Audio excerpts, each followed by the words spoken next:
Oh my god, it was so dumb. It was so fucking dumb. You're not even gonna say what we saw? Death Wish, bitches. Eli Roth's remake of the 70s classic stars Bruce Willis as a doctor. Yeah, surgeon. Wife is killed and daughter put in a coma by some robbers.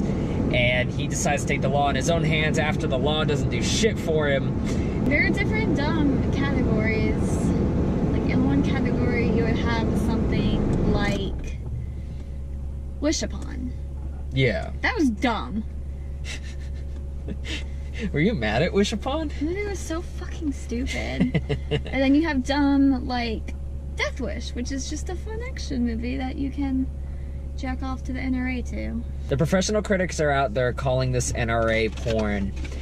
And partially that's true by like a lot of standards, but plain and simple, it's an exploitation movie. They're there to fuck with everybody, not just one side. It brings us together.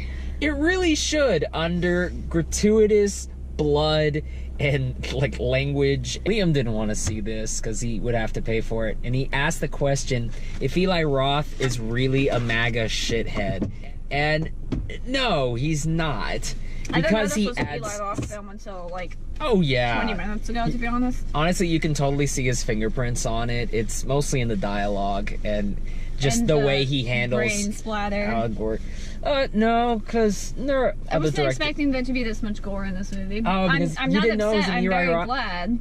What kind of rated R were you expecting? I like to go into movies with you without knowing what they are. It's just more fun that way.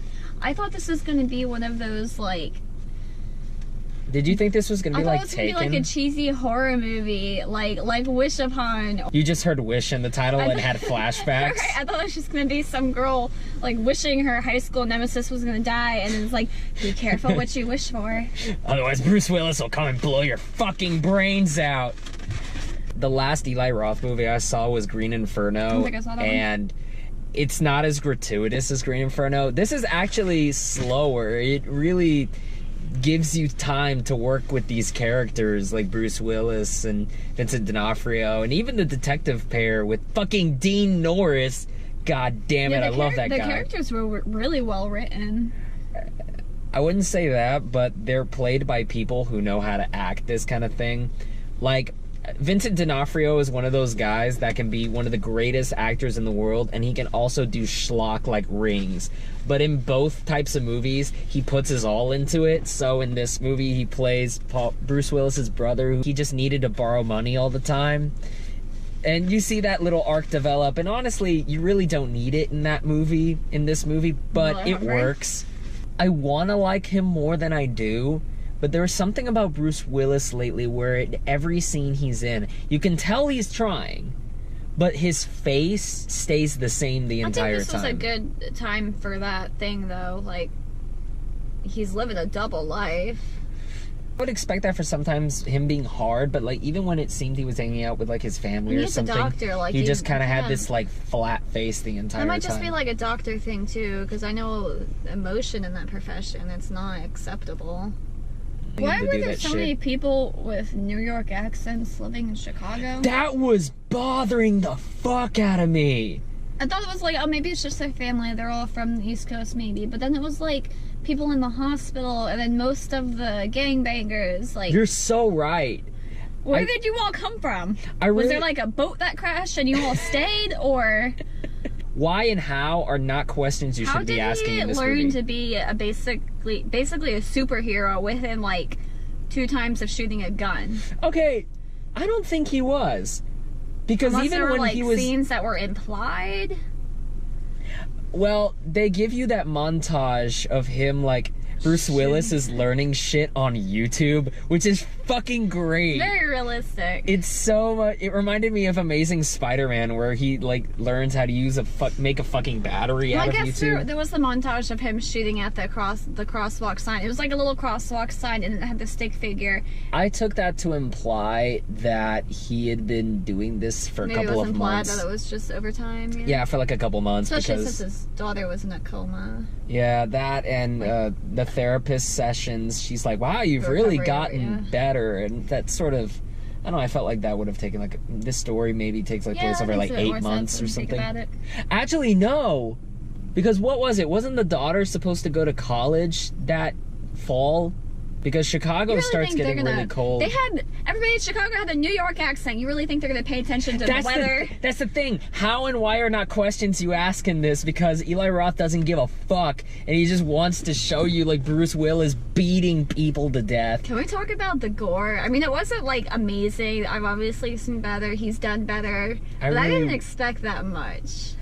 I mean that as a good thing. I was pleasantly surprised. I expected more. Like, my expectations were here. Optimal would have been, like, here. And he was, like, here. So it was nice. There were a few nice surprises in there. Like, it wasn't every single scene. Blood, blood, blood, blood. It was like, oh, hey, you're throwing a few intestines here this time. Nice. Maybe this would work better for people that have never seen an Eli Roth movie and don't know really what to expect. Because if somebody like me, I was expecting, like... me, I didn't see Green Inferno. I'm a big gore hound, so I was hoping for, like, a little bit more. Oh, like maybe. But you know, this worked out fine. The gore that they did use was okay. All right, let's go into spoilers. Quick spoilers here. This is not gonna be long. This is a movie you don't need to talk about forever. Spoiler alert: if you don't want to know anything except their final thoughts, scores out 6 stars. Scroll to the time code right there. If not, fuck it. It was wholesome. No, just like he didn't die. Well, I mean, I sort of not only did he not die, which I expected, like, you're not gonna kill off, you're not gonna just kill that main character off. That's just not. Yeah.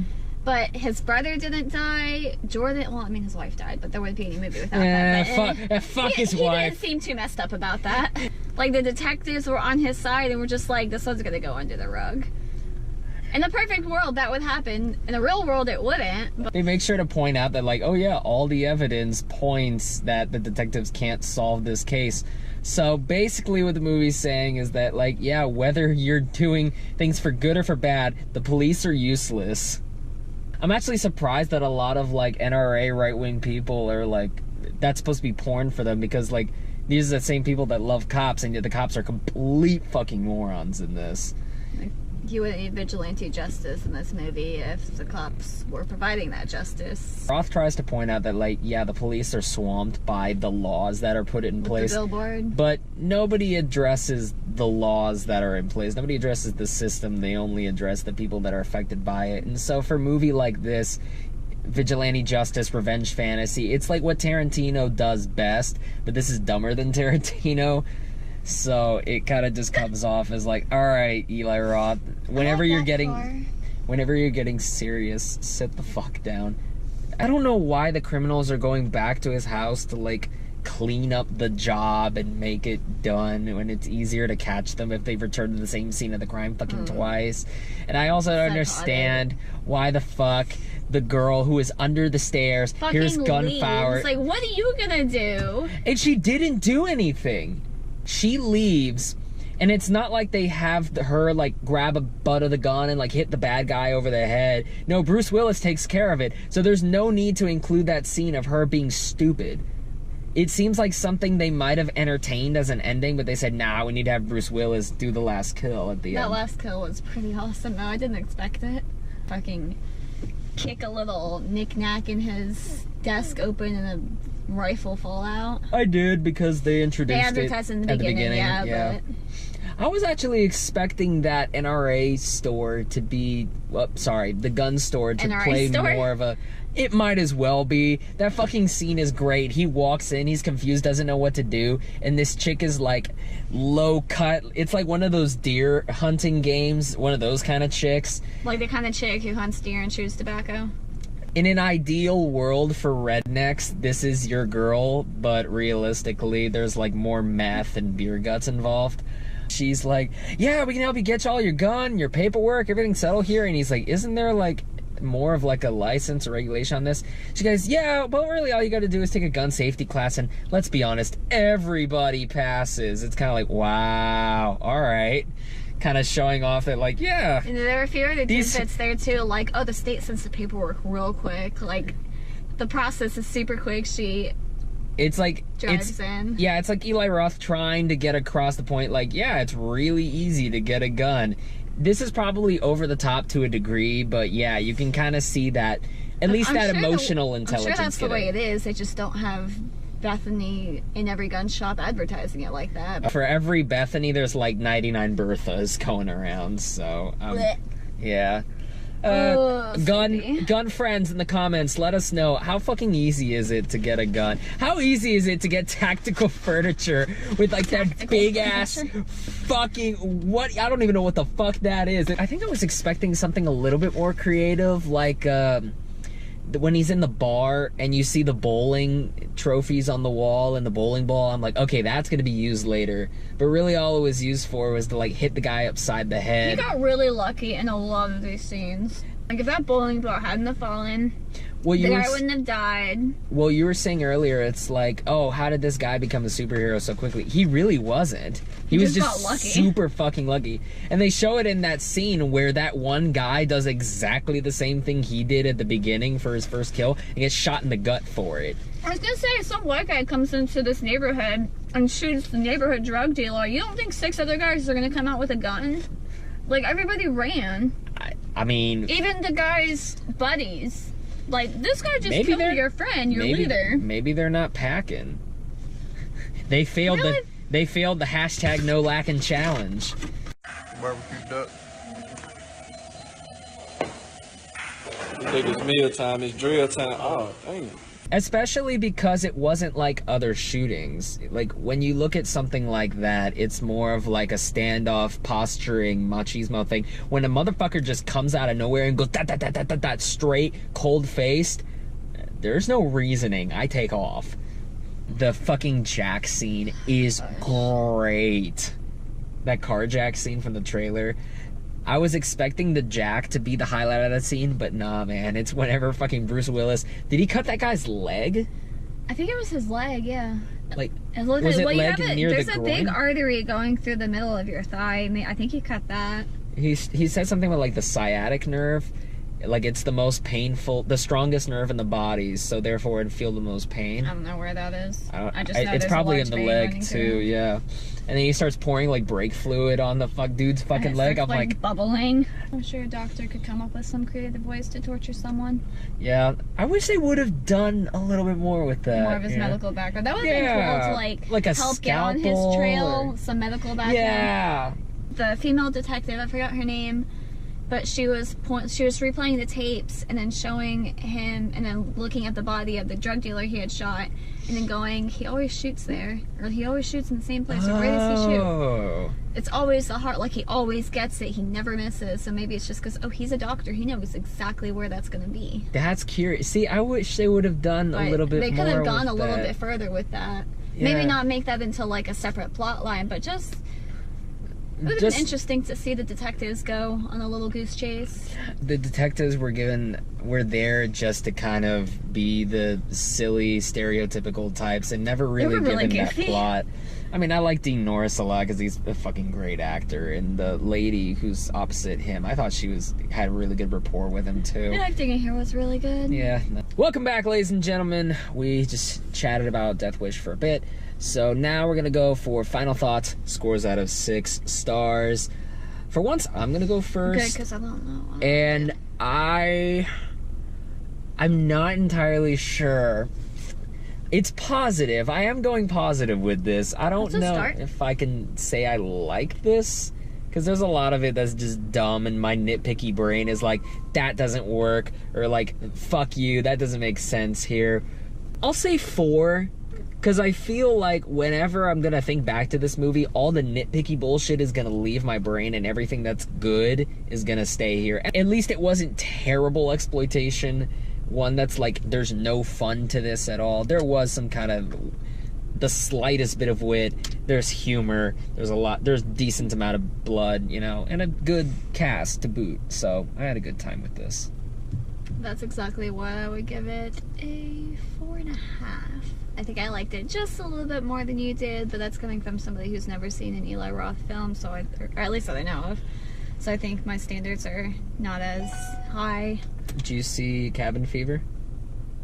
Cabin Fever wasn't the best. Cabin Fever is one of his, the first one. Cabin Fever was alright. Did they do Cabin Fever 2? I don't think so. Because that one was a piece of shit. My biggest problem with action movies is just it's very linear. There's not much room for character development or other plot lines or any other comical relief, or just, it's just too flat for me. But this one had a really good way of adding some comical relief, character development. It was just different and fun, and a lot of different things in here for different people. Yeah, I heard so you. even if you're not a fan of action films, which I am absolutely not usually, I think you'd like this. I heard you giggling at some of the gory shit. And I don't even like gore that much, so this was a very well-balanced film. If y'all like this video, click the like button, subscribe. We got Facebook, Twitter, Instagram, all that wonderful shit. I know Red Sparrow came out this week. I might watch that. I might watch that. Next week, I know Gringo Thoroughbreds, which I'm genuinely excited to see. Thoroughbreds. Is that about horses? No. Oh. No.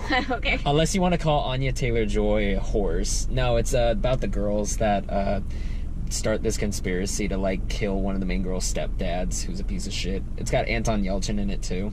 Wrinkle in Time. No, Wrinkle in Time's coming out next week, too, and I'll probably watch that, because it's, you know, Disney and shit. Time to go to bed. Yeah.